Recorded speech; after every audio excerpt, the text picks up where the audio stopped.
اعوذ باللہ من الشیطان الرجیم بسم اللہ الرحمن الرحیم وبہ نستعین وہو خیر ناصر و معین۔ مومنین کرام السلام علیکم ورحمۃ اللہ وبرکاتہ۔ مومنین کرام، ہماری گفتگو جناب فاطمہ سلام اللہ علیہا کے بارے میں ہو رہی تھی، جس میں ہم نے یہ ثابت کیا کہ جناب فاطمہ سلام اللہ علیہا اپنے بابا کے تمام غموں میں شریک ہوا کرتی تھیں۔ جتنے بھی تکالیف آتی تھیں، پریشانیاں آتی تھیں، حضرت فاطمہ سلام اللہ علیہا بھی ان مشکلات اور پریشانیوں میں شریک ہوا کرتی تھیں۔ جس طرح روایت میں ملتا ہے کہ ایک دن جناب فاطمہ سلام اللہ علیہا خانہ کعبہ کے قریب ہیں، کیا دیکھتی ہیں کہ مشرکان مکہ ایک جگہ پہ جمع ہوئے ہیں، یعنی حجر اسود کے ساتھ کھڑے ہیں، سب لوگ اکٹھے ہیں اور آپس میں کچھ گفتگو کر رہے تھے۔ جناب سیدہ سلام اللہ علیہا نے جب ان لوگوں کو دیکھا کہ ایک جگہ پہ جمع ہیں تو جناب سیدہ قریب آتی ہیں، لیکن ان کو پتہ نہیں چلتا کہ سیدہ ہمارے ساتھ ہیں، قریب ہیں، دور ہیں، ان کو کچھ خبر نہیں تھی۔ تو انہوں نے یہ عہد کیا ہوا تھا کہ آج جیسے اللہ کے رسول خانہ کعبہ میں آئیں گے تو ہم ان کی توہین کریں گے۔ یعنی ایک توہین تو کم لفظ ہے، کہتے ہیں کہ جب رسول آئیں گے تو ہم ان کو قتل کر دیں گے۔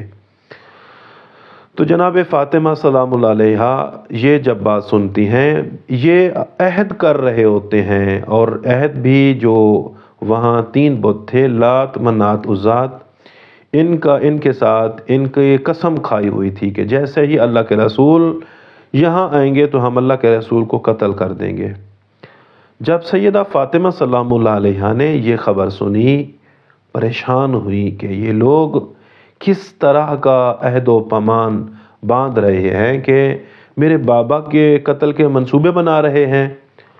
تو جناب سیدہ فاطمہ سلام اللہ علیہا گھر آتی ہیں اور یہی جو ان کی چال تھی اپنے بابا کو خبر دیتے ہیں کہ کفار مکہ، مشرکین مکہ، ان کا یہ ارادہ ہے کہ جیسے اللہ کے رسول آئیں گے تو ہم ان کو قتل کر دیں گے۔ تو جو جناب سیدہ فاطمہ سلام اللہ علیہا سے اللہ کے رسول پانی طلب کرتے ہیں، کہتے ہیں کہ میرا بیٹا میرے لیے وضو کا پانی لاؤ۔ جب جناب سیدہ سلام اللہ علیہا پانی لے آتی ہیں اور اللہ کے رسول اس پانی سے وضو کرتے ہیں، وضو کر کے عبا اوڑھ کے خانہ کعبہ کی طرف چلے جاتے ہیں۔ جیسے ہی خانہ کعبہ کے صحن میں آتے ہیں تو کفار مکہ، مشرکین مکہ کی جب نگاہ اللہ کے رسول پہ پڑتی ہے تو اللہ کے رسول کا چہرہ ایسے چمک رہا تھا جس طرح 14ویں کا چاند چمک رہا ہو۔ تو ایک دوسرے کو دیکھ کر کہتے ہیں کہ وہ سامنے آ رہا ہے جس کو ہم نے قتل کرنا ہے، جس کی ہم نے توہین کرنی ہے۔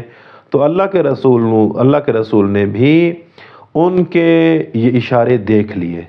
تو جیسے ہی قریب پہنچتے ہیں تو اللہ کے رسول نے یعنی جتنا اللہ کے رسول ان کے قریب ہوتے گئے تو ان کی جرت بھی نہ ہوئی کہ کوئی توہین اللہ کے رسول کی کرتے، یعنی اتنا خوف اور دبدبا اللہ کے رسول کا ان کے دلوں پہ چھا گیا کہ ان کی جرت ہی نہ ہوئی کہ اللہ کے رسول کی توہین کرتے، چہ جائے کہ بات قتل پہ پہنچتی۔ تو اللہ کے رسول نے ان کفار اور مشرکان مکہ کی طرف دیکھ کر کہتے ہیں کہ آپ نے یہ ارادہ کیا ہے کہ ہم اللہ کے رسول کو قتل کر دیں گے، ہم اللہ کے رسول کی توہین کر دیں گے۔ تو اللہ کے رسول نے زمین سے وہاں سے مٹی اٹھائی اور ان سب لوگوں کے منہ کے اوپر ماری۔